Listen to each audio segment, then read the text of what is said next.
मरताना तुझ्या मनामध्ये संतोष, तुझ्या मनामध्ये समाधान होतं आणि म्हणून आज तू माणूस झालेला आहे. असं संतोष समाधान असण्याचा शेवटचा क्षण जर आला तरच महाराज तुम्ही आणि मी माणूस झाले.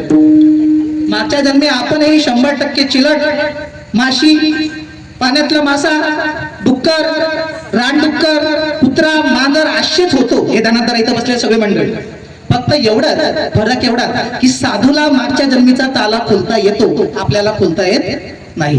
मी माझ्या गुरूंना विचारलं होतं की बाबा मला हे शिकायचंय, बाबा मला हे शिकायचंय की मागच्या जन्मीचे मला स्मृती जागृत करायच्या आहेत, मी काय करू? त्यांनी मला सांगितलं हा रस्ता आहे. पण काय करशील श्रावण, उगा तुला अहंकार होईल आणि अहंकार जोपर्यंत नष्ट होत नाही तोपर्यंत अध्यात्म पूर्ण होत नाही श्रावण. त्यामुळे तू या भानगडीत पुढे नको. समज तुला झालं हे ज्ञान, तो जो ताला आहे मागच्या जन्मीचा तो खुल्ला गेला आणि तुला कळालं की तो असा असा होता, त्याच्याने काय फायदा होणार आहे ते तर घडून गेले. आता पुढे काय करायचं त्याच्याकडे लक्ष दे. म्हणजे या गोष्टीतून हे कळालं की इथं बसलेले ही सगळे जण मागच्या जन्मी जनावरच होती. 100% काय होती?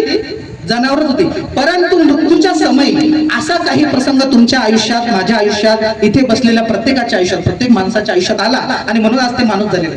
विठ्ठल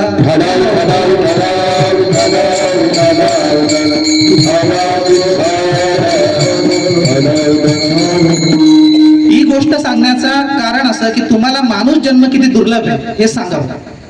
तुम्हाला समजलं तर किती दुर्लभ आहे. तुम्ही कधीतरी मोबाईलवर किंवा कम्प्युटरवर एक व्हिडिओ बघितले असेल की एक हरणाचं पाडस नदीमध्ये जोराजोरात उडी मारत चाललंय.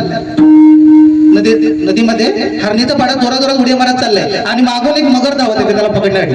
आणि त्याची जी आई हरिण आहे ती त्याच्या मागे धावत येते आणि मगरीच्या समोर उभी राहते. आणि ते मगर काय करते, त्या आई हरणीला खाते आणि पाडस हरिण वाचते. मग त्या आईच्या मनामध्ये संतोष असेल का दुःख असेल? 100% संतोष असेल, कारण की तिचा लेकरू वाचला.